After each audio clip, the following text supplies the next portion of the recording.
سے بڑی اقلیت مسلمان ہے، 20 سے 25 کروڑ ان کی آبادی، لیکن آج ان کی اپنی کوئی جماعت نہیں، ان کی کوئی اپنی قیادت نہیں، کوئی اتحاد نہیں، سوائے کیرلا میں اور آندھرا پردیش میں چھوڑ کر باقی کسی بھی ریاست میں ہماری سب سے بڑی اقلیت کی کوئی جماعت نہیں، کوئی قیادت نہیں، ان کے اوپر ہونے والے ناانصافی پر آواز اٹھانے والی کوئی اتحاد کی طاقت نہیں۔ آج آپ غور کریں کہ ایسے حالات ہے اس ملک میں کہ آج یہ ملک تیزی کے ساتھ فرقہ پرستی کی طرف بڑھ رہا ہے، اور ایسے ان حالات میں آج آپ پر، ہم پر اور سارے سیکولر ذہن رکھنے والے ہندوستانی شہری پر بہت بڑی ذمہ داری ہے کہ وہ اس ملک کو تباہ و برباد ہونے سے بچائیں۔ میں آج آپ سے یہ بات اس لیے کہہ رہا ہوں کہ آج الیکشن سے پہلے تو کرپشن کی بات کی گئی، انتخابات سے پہلے ہندوستان کی بگڑتی ہوئی معیشت کی بات کی گئی، انتخابات سے پہلے یہ بھی کہا گیا کہ روپیے کی قدر گر رہی ہے، انتخابات سے پہلے یہ بھی کہا گیا کہ انڈسٹریل گروتھ کم ہو رہا ہے، انتخابات سے پہلے یہ بھی باتیں آئی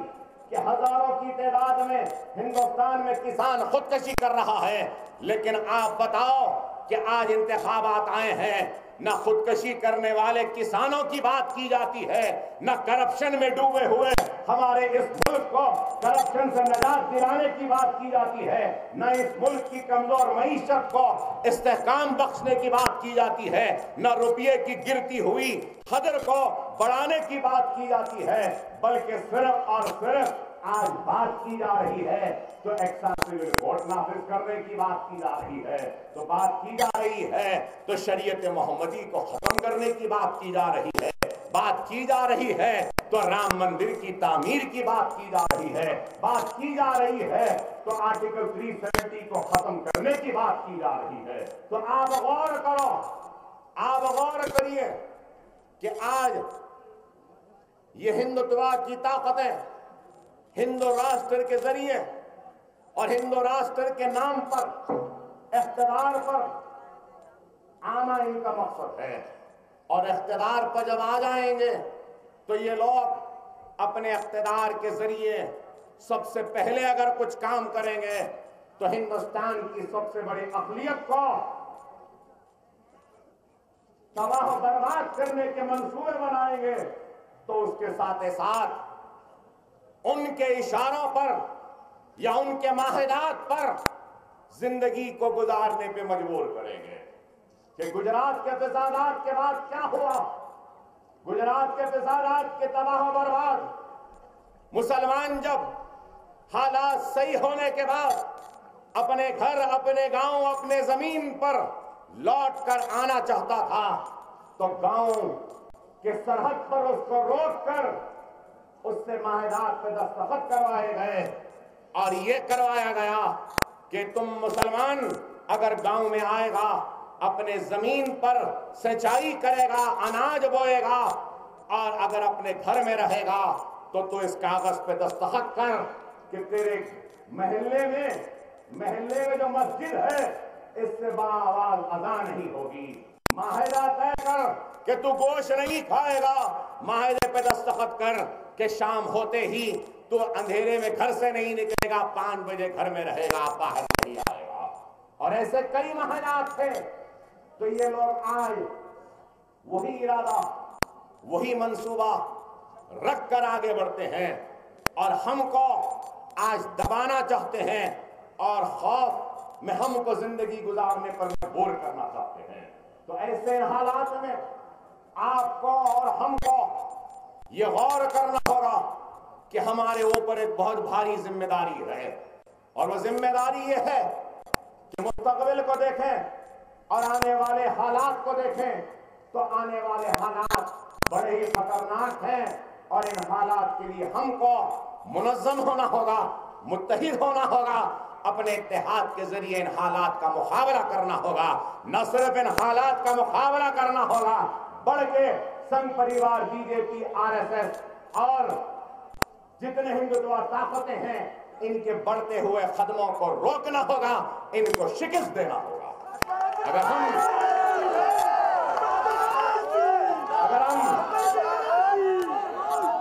ہم منتشر رہیں گے، انتشار کے شکار رہیں گے تو یاد رکھیے پھر ہم حالات کا مقابلہ نہیں کر سکتے. آج آپ سے یہی کہوں گا اور میں یہ بھی ضرور کہوں گا، یہاں بیٹھے اس مجمع سے نہیں بلکہ میری آواز جن کو پسند نہیں آتی، جن کو میری تقریر پسند نہیں آتی، جن کو میرا انداز بیان پسند نہیں آتا، جن کو میرا غصہ پسند نہیں آتا، ان سے میں پوچھنا چاہتا ہوں کہ اگر آج تم اکبر الدین اویسی کو پسند نہیں کرتے، اکبر الدین اویسی کی تقریر کو پسند نہیں کرتے، یا اکبر الدین اویسی کے خطابت کا انداز پسند نہیں، میرے جملے پسند نہیں، تو میں ان سے سوال کرنا چاہتا ہوں کہ بتاؤ میرا یہ غصہ کیوں ہے؟ میرا غصہ اس لیے ہے کہ میں آج بھی انصاف کے انتظار میں کھڑا ہوں مسلسل ناانصافی کے بعد. میری مراد مجھ سے نہیں، میری مراد میرے بھائیوں سے، میری بہنوں سے ہے، میری مراد ہندوستان کے سب سے بڑے اقلیت مسلمان سے ہے کہ 66 برس کی تاریخ میں سب سے زیادہ ناانصافی کا شکار کون ہوا؟ کوئی اور نہیں، میں ہوا. اگر کسی کی نوکریاں گئیں تو میری گئیں، کسی کے زمین گئی تو میری گئی، کسی کی عزت گئی تو میری گئی، کسی کی عصمت لٹی تو میری ماں بہن کی، کسی کی آبرو لٹی تو میری ماں بہن کی، کسی کے بچے جیل میں گئے تو میرے بچے میرے بھائی گئے.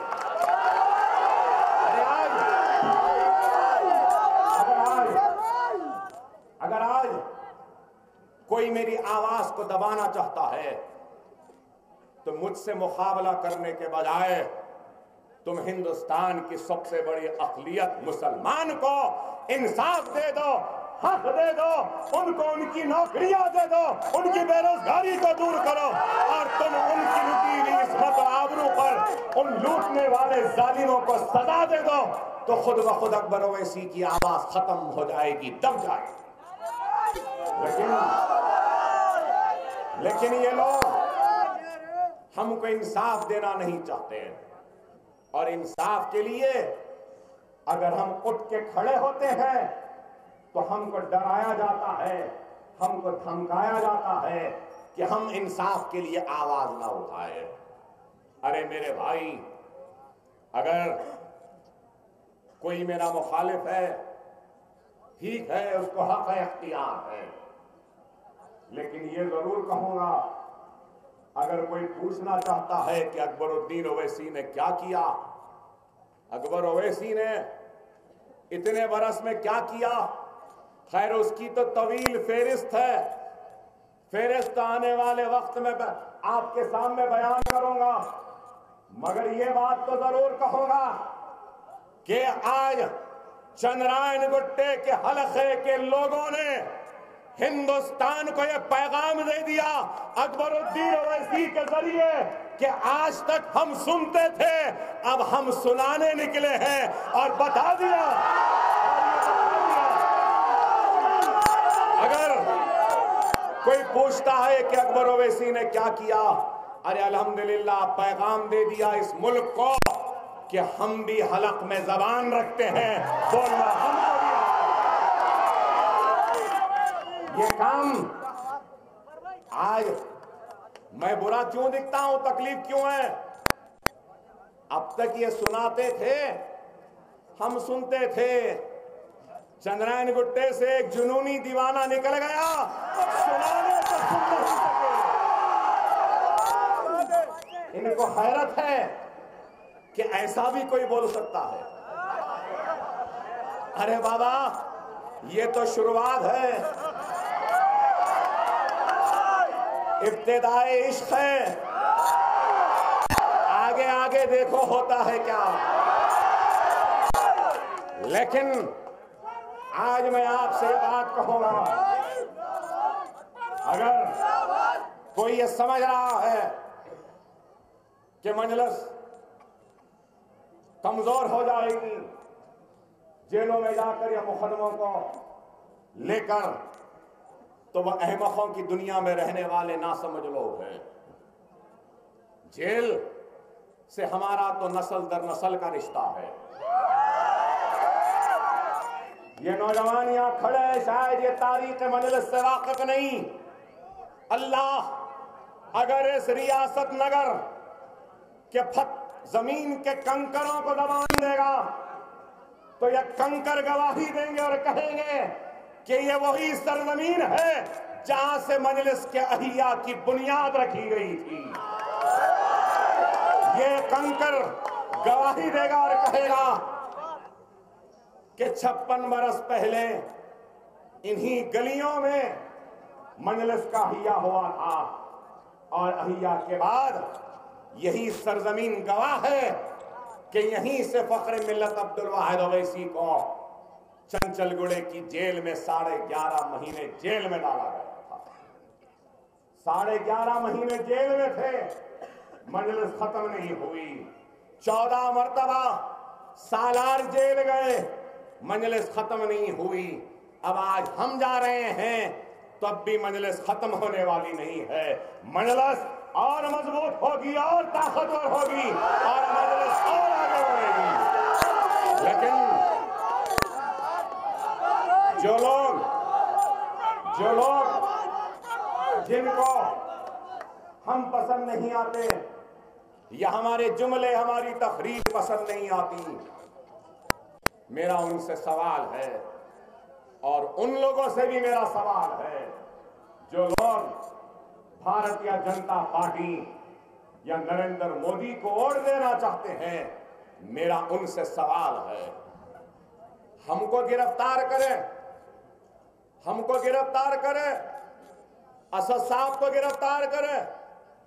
گرفتار تھے، جیل میں تھے تو ہم کو سنگاریڈی لائے، وارنٹ سے کہہ کے اسد صاحب کو گرفتار کرے۔ ہمارا قصور کیا تھا؟ ہمارا قصور کیا تھا؟ سنگاریڈی میدک میں متنگی اور رودرارم کی مسجد کو شہید کر رہے تھے تو ہم آگے بڑھ کے جا کے مسجد کو شہید ہونے سے روکے، رکوایا، اور جتنی مسجد شہید ہوئی تھی وہاں کھڑے رہ کر اس مسجد کو دوبارہ تعمیر کروایا۔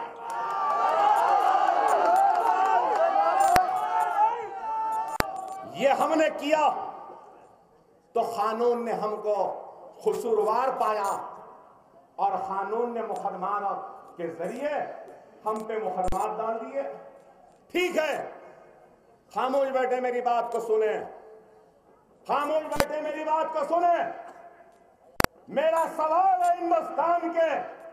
وہ بی جے پی والوں سے، سنگ پریوار والوں سے اور سیکولر ذہن رکھنے والوں سے، مسجد میری، عبادت گاہ میری مسجد شہید ہو رہی تھی، میں جا کر بچاتا ہوں تو مجھے مقدمہ ڈالا جاتا ہے، جیل میں بھیجا جاتا ہے۔ میں پلٹ کے سوال کرتا ہوں، میں پلٹ کے سوال کرتا ہوں، بابری مسجد کو شہید کرنے والوں کو گرفتار کرے، وہاں پہ زہر اگلنے والوں کو گرفتار کرے، ایک دھکا دو، بابری مسجد کو گرا دو، بولے کوبرا انکشاف ہوا، کیا باتیں آئیں، ٹریننگ دی گئی، بم لگائے گئے، بابری مسجد گرائی گئی، شہید کی گئی۔ ارے میں ناانصافی کی بات کرتا ہوں تو مجھے جیل میں ڈالتے ہیں نا، تو انصاف کرنے والوں، میرا تم سے سوال ہے کہ بابری مسجد کو شہید کرنے کے لیے جمع ہوئے، اشتعال انگیز تقریر کرے، زہر اگلتے گئے، مسجد کو ایک دن اور ایک رات تک گراتے رہے، گرا دیے، مورتی بٹھا دیے اور گھنٹیاں بجا کے پوجا شروع کروا دیے، اور اس کے بعد آج 92 سے لے کے 2014 کا سال چل رہا ہے، اتنے برس میں پوچھنا چاہتا ہوں کتنوں کو گرفتار کیا، کتنوں کو جیل میں ڈالا، کتنوں پر مقدمے ڈالے؟ کیا میری بات صحیح ہے یا نہیں ہے بتاؤ، میں پوچھنا چاہتا ہوں۔ میں بولوں تو بولیں گے، اکبر اویسی زہر اگلتا ہے، بتاؤ سیکولر ذہن رکھنے والوں، ہندوستان کے شہریوں، ایک سیکولر ذہن رکھنے والا یہ مسلمان اکبر الدین اویسی سوال کرتا ہے، بابری مسجد کی جگہ اگر کوئی مندر ہوتی، کوئی گرودوارا ہوتا یا کوئی گرجا ہوتا، اگر وہ گر جاتا تو کیا ہندوستان اسی طریقے سے خاموش رہتا؟ مسجد کی جگہ مندر ہوتی تو خاموش بیٹھتے۔ تو پھر یہ ناانصافی ہمارے ساتھ کیوں؟ یہی بات ہے کہ مجلس بری دکھتی ہے، اکبر اویسی برا دکھتا ہے۔ ہماری مسجد شہید ہوئی، ہمارے سروں اور سینوں پہ گولیاں چلائی گئی، تاڑا کے نام پہ جیل میں ڈال دیا گیا، بمبئی گجرات میں نسل کشی کا فساد کر دیا، اس کے بعد بم دھماکے ہوئے، معصوم لوگوں کی جانیں گئیں۔ ہم مذمت کرتے ہیں، مذمت کرتے رہیں، ہر ہندوستانی کو مذمت کرنی چاہیے، لیکن میرے بھائی میں پوچھنا چاہتا ہوں اس ملک کے سیکولر ذہن رکھنے والوں سے، پوچھنا چاہتا ہوں کہ کتنے لوگوں کو نہ سزا ہوئی، نہ ہی جیلوں میں ڈالا گیا۔ ارے میں یہ بھی کہوں تو کیا غلط ہوگا کہ بابری مسجد کی حفاظت کا وعدہ سپریم کورٹ میں کیا، حکومت نے پارلیمنٹ میں کیا، نیشنل انٹیگریشن کونسل میں کیا،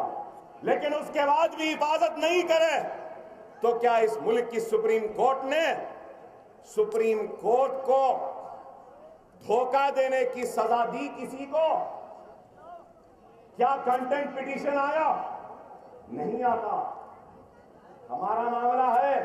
تو بہت جلدی آ جائے۔